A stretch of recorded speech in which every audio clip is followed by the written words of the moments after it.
banyak tantangan yang kemudian mereka harus lalui. Apa tantangan yang paling memberatkan kemarin selama proses Kompercap yang pertama? Nah, kami bincang-bincang akhirnya alhamdulillah menuai kesimpulan bahwa Kapolresta siap untuk mengawal. Katanya HMI MPO belum layak untuk melakukan Kompercap. Ya, secara konstitusi yang kemudian dibawa oleh steering, dasar untuk menyatakan kesiapan apa? sudah berkali-kali melaksanakan latihan kader.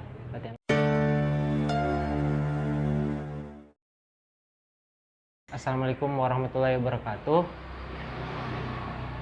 Jadi pada podcast kali ini kita akan ngobrol bersama Ray Akbar, yang dimana beliau kemarin sebagai ketua panitia kegiatan Kompercap pertama MPO HMI MPO Ya, HMI MPO yang ada di Mamuju. Mungkin kita langsung berdiskusi sama beliau.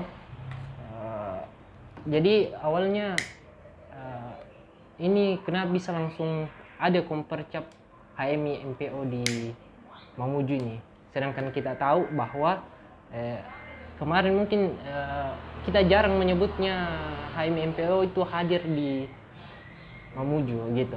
Ya. Oke, sebelum saya menjawab, ada sebuah sajak.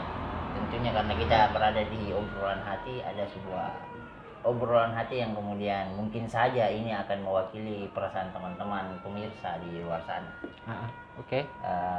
Ku titip salam pada debu yang melekat di ujung sepatumu.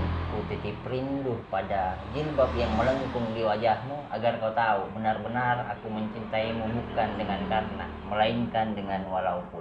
Walaupun Ya, asik sekali. Itu adalah sebuah gambaran obrolan hati yang kemudian seringkali para lelaki menyampaikan ke lawan jenisnya. Ya. Berkaitan dengan Kompercap, memang sejak 2011 Himpunan Mahasiswa Islam Majelis Penyelamat Organisasi telah bergerak merangkul anggota di Kabupaten Mamuju. Namun seiring berjalannya waktu, latihan kader telah dilaksanakan mungkin puluhan kali. Kayak gitu. Tetapi ada sebuah hambatan, banyak tantangan yang kemudian mereka harus lalui, para senior-senior. Ya, kita tidak boleh bilang bahwa senior-senior terdahulu tidak berhasil. Itu satu kekeliruan. Ya, satu kekeliruan. Tapi mereka lah yang menjadi sebab awal sehingga terlaksananya konferensi di tanggal 5 April kemarin. Kayak gitu. Nah, berkaitan dengan hadirnya konferensi itu memang berangkat dari persiapan yang matang, dari pengamatan, pemetaan kondisi bagaimana peta konfliknya yang akan terjadi, meskipun pra konferensi itu memang banyak ancaman, banyak hal-hal yang kemudian ingin menurunkan semangat kita. Tetapi saya sebagai ketua panitia menyatakan sikap. Siapapun pada saat itu yang akan menggagalkan, maka saya adalah orang yang pertama yang menggepalkan tangan untuk melawan mereka. Kira-kira apa tantangan yang paling memberatkan kemarin selama proses Kompercap yang pertama? Nah, ada yang menarik. Sebelum pada saat besoknya hari H, malamnya itu kami didatangi oleh Intel. Ada sekitar 7-8 orang Intel mendatangi kami di suatu tempat. Kemudian ada sebuah ungkapan bahwa kami harus menghentikan kegiatan itu. Dengan alasan? Dengan alasan bahwa akan ada terjadi kericuan dan potensi konflik ya. Sehingga saya bersama teman saat itu yang sekarang menjadi ketua, yaitu Ahyar menyatakan sikap bahwa kami tidak akan berhenti. Kami tidak akan mengundur kegiatan ini karena teman-teman Batko yang akan siap menjadi steering itu sudah berangkat juga. Banyaklah hal yang mengharuskan kami pada saat itu untuk melaksanakan pada hari itu. Nah, setelah itu kami digiring dan diantar untuk bertemu dengan Bapak Kapolresta di kediamannya. Dan kami bincang-bincang, akhirnya alhamdulillah menuai kesimpulan bahwa Kapolresta siap untuk mengawal konferensi pertama. Iya. Terus saya dengar bahwa yang ini saya baca di media sosial bahwa katanya HMI MPO belum layak untuk melakukan kompercap. Ya. Itu kan menjadi sebuah tanda tanya besar di publik bahwa memang belum saatnya untuk kompercap. Mungkin bisa ditanggapi bagaimana? Berkaitan dengan pernyataan begitu, mungkin adalah sebuah pernyataan yang pada dasarnya saya tidak tahu apa yang menjadi motif dari pernyataan itu. Tapi kita tetap berpikir positif, wajar-wajar saja publik mempertanyakan. Namun secara konstitusi yang kemudian dibawa oleh steering melalui pengurus Batko untuk menaungi cabang yang pada saat itu, ya mustahillah pengurus Batko menghadirkan steering untuk melaksanakan konferensi cabang ketika Mamuju belum siap, kayak gitu. Logika berpikirnya kan secara struktural mekanisme organisasi itu ya tentunya ada. Dasar untuk menyatakan kesiapan apa?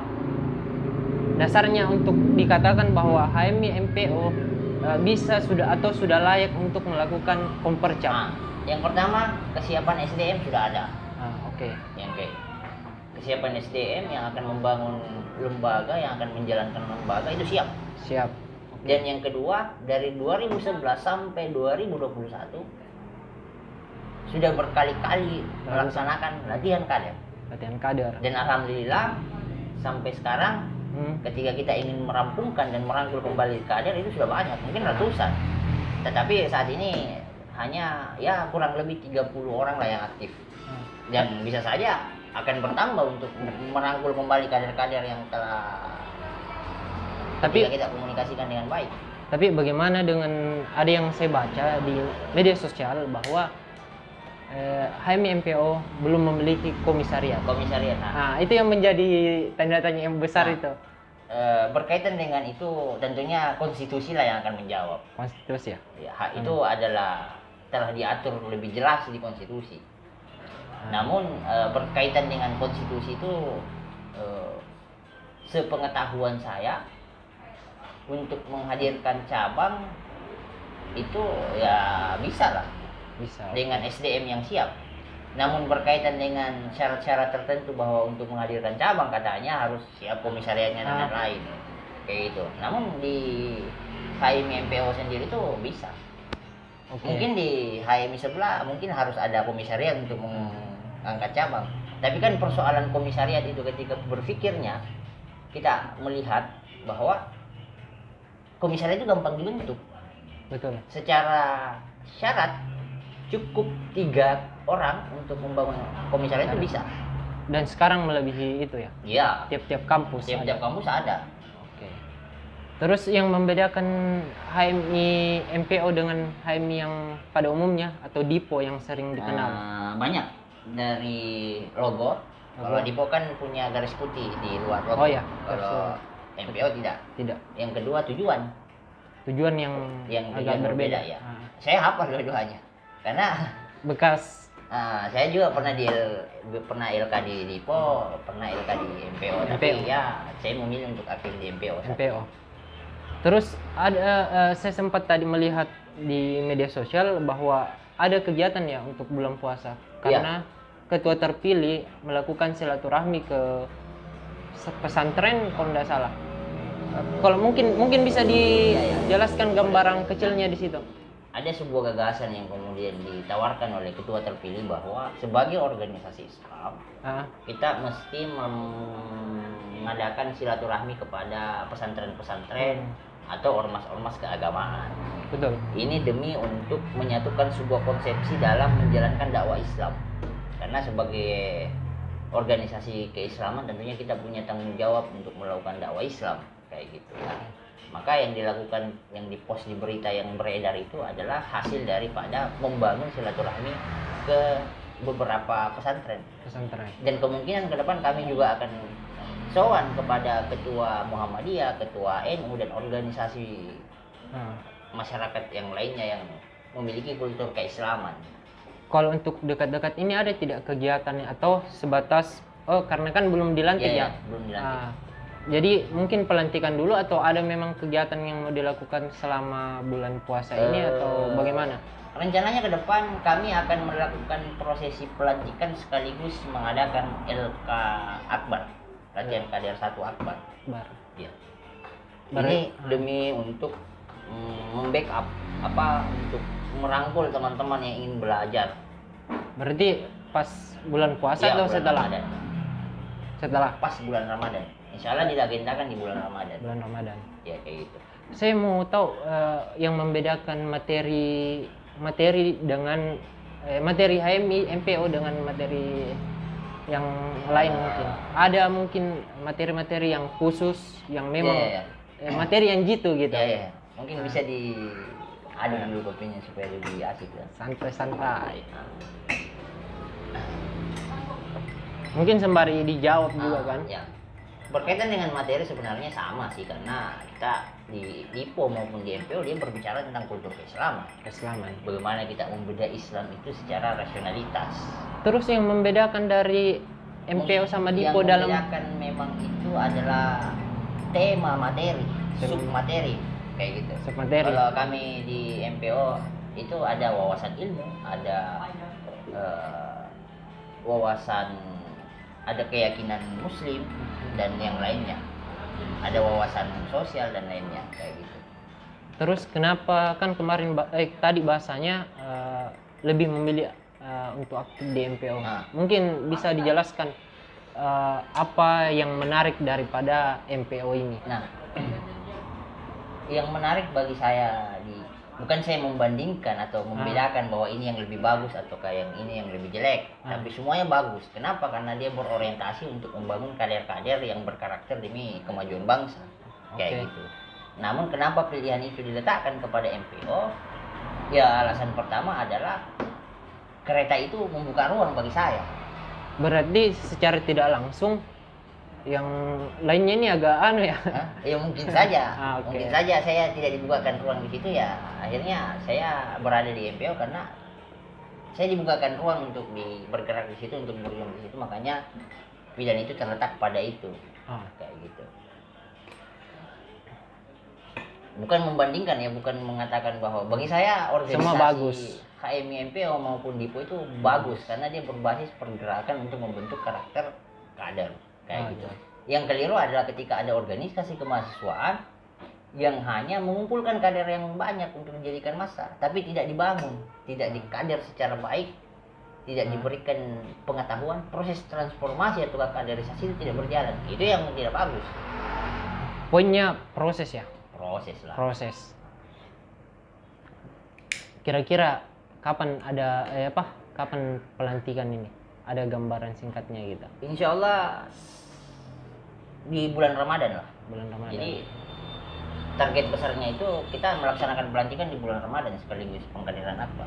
Tidak lewat gitu dari bulan Ramadan, karena kita meyakini dalam kultur Islam bahwa bulan Ramadan itu adalah bulan yang penuh berkah, bulan yang suci, bulan dimana Al-Quran diturunkan, sehingga ya mungkin dengan diadakannya pelantikan dan proses LK atau proses perekrutan itu bisa lebih membangun nuansa keislaman kayak gitu. Kalau kemarin pemilihan berapa kandidat? Kandidat cuma 1 kemarin. Berarti aklamasi? Enggak juga sih, karena kami kulturnya di MPO sebelum membuka formatur siapa yang akan memilih, kami diskusikan dulu, musyawarahkan dulu sesama kader. Kami saling mengintrospeksi diri siapa yang paling pantas, melihat daripada jenjang kaderisasi juga kayak gitu, sehingga diantara yang aktif kami putuskan Ahyar karena beliau baru selesai melaksanakan latihan kader 2 LK2 sehingga, dan yang kedua pengalaman organisasinya juga lebih matang, sehingga semua kader yang aktif pada saat itu menyerahkan amanah ke beliau kayak gitu. Karena posisi ketua sebenarnya itu adalah formalitas saja sih, karena menjalankan roda organisasi dalam konsepsi organisasi itu ya bukan cuman ketua yang menjadi inti, tapi semua struktural, baik anggota, baik yang mengisi bidang-bidang itu harus aktif semua dan memikirkan bagaimana menjalankan organisasi. Oke, betul. Karena bagiku posisi ketua itu hanyalah persoalan formalitas saja dalam struktural. Tetapi kan ketua kan juga sebagai posisi yang sangat strategis, baik politik dan lain sebagainya. Bagaimana melihat kondisi ketua sebagai posisi yang sangat strategis kan? Semua keputusan itu kan ada pada ketua. Ya benar, tapi tidak sepenuhnya juga, karena ada ruang-ruang diskusi, ada musyawarah tukar pendapat untuk melaksanakan sebuah kesepakatan. Jadi nggak bisa juga ketua maunya ini ya langsung itu, nggak boleh. Kita negara demokrasi yang dipenuhi dengan pemikiran-pemikiran yang kemudian harus kita satukan dan diketuk palu sebagai sebuah kesepakatan. Nah, ada yang menarik yang kemudian terbaca respon dari publik atas terpilihnya ketua itu. Mungkin saja kita paham juga apa yang menjadi isu yang menarik itu, bahwa Ahyar itu sendiri di branding bahwa dia adalah orang yang pernah terlibat dalam politik praktis lah, apalah, kemudian kembali ke gerakan mahasiswa. Banyak yang bilang itu tidak wajar dan itu merusak kegerakan. Iya, memang kemarin banyak beredar bahwa kan ya memang fakta di lapangan seperti itu memang kan, bahwa dia kemarin ikut dalam salah satu kandidat mendukung tim ya simpatisan lah, salah satu kandidat calon bupati. Tapi bagaimana pandangannya Rey Akbar mengenai hal yang seperti itu? Setelah saya membaca respon publik, saya langsung diskusi sama orangnya. Yang pertama, tuduhan publik bahwa dia adalah salah satu kader partai. Saya konfirmasi, Bung, Anda memang pernah ya jadi kader partai? Saya bilang astagfirullah. Saya tidak, dia dengan nada yang bagaimana gitu, maksudnya sangat apa ya, dia bilang astagfirullah, saya tidak pernah jadi kader partai. Kayak gitu. Semua tuduhan-tuduhan itu dia bantahkan. Ternyata dia hanya menjadi pihak ketiga pada saat pemilihan bupati kemarin, membawa lembaga Laskar Milenial untuk menjadi salah satu basis massa untuk memenangkan. Jadi dia hanya berada di pihak ketiga. Berkaitan dengan tuduhan bahwa dia pernah kader partai, enggak, dia bukan kader partai. Berdasarkan pernyataan yang saya telah gali di orangnya kayak gitu. Nah, berkaitan juga dengan apakah layak orang yang sudah terlibat dalam politik praktis kembali pada gerakan mahasiswa? Ya layak lah. Apa yang salah? Yang penting kita bijaksana dalam menempatkan diri. Lagi pula pada saat Ahyar itu menempatkan dirinya sebagai orang yang terlibat dalam politik praktis, dia belum menjadi kader, statusnya belum jadi kader, karena dia di kader itu bertepatan dengan gempa. Yang kemarin kader. Menarik tentang seputaran MPO. Kira-kira ada tidak senjata jitu ke depannya untuk bagaimana mahasiswa ini bisa berperan aktif, baik mengawal pemerintahan, baik secara pengetahuan dia mampu atau layak untuk bisa tampil begitu. Pertanyaan itu cukup saya mengutip kalimat dari Ali bin Abi Thalib. Dia menyatakan bahwa perhatikan pikiranmu karena pikiranmu yang akan menentukan suasana hatimu. Perhatikan hatimu karena hatimu yang akan menentukan sikapmu. Perhatikan sikapmu karena sikapmu yang akan menentukan kebiasaanmu. Perhatikan kebiasaanmu karena kebiasaanmu yang akan menentukan karaktermu, dan perhatikan karaktermu karena karaktermu yang akan menentukan nasibmu, dan perhatikan nasibmu karena nasibmu yang akan menentukan takdirmu. Sehingga berkaitan dengan strategi itu untuk membangun kader dalam mengawal pemerintahan maupun kampus adalah membangun pola pikir yang kritis, yang kemudian pola pikir kritis yang terbungkus dalam kaidah-kaidah berpikir benar. Jadi kayak gitu. Pada intinya epistemologi ya. Iya. Oke, mungkin cukup sekian dulu podcast kali ini. Mungkin ada closing statement dulu. Closing statement baik dari teman-teman alumni HMI, sebagai kader HMI MPO, saya orangnya terbuka berkaitan dengan tanggapan-tanggapan yang saya jalankan dan saya sebutkan tadi itu adalah hasil daripada pemikiran pribadi, dan jika ada yang tidak diterima mohon maaf, dan saya siap terbuka diskusi kepada siapapun. Kayak gitu. Dan salam hormat juga kepada semua kader HMI baik MPO maupun Dipo. Salam hormat. Ya yakin usaha sampai. Oke, itu tadi dari closing statement dari Ray Akbar. Mungkin cukup sekian dulu. Mungkin bisa bertemu di lain waktu. Assalamualaikum warahmatullahi wabarakatuh. Waalaikumsalam warahmatullahi wabarakatuh.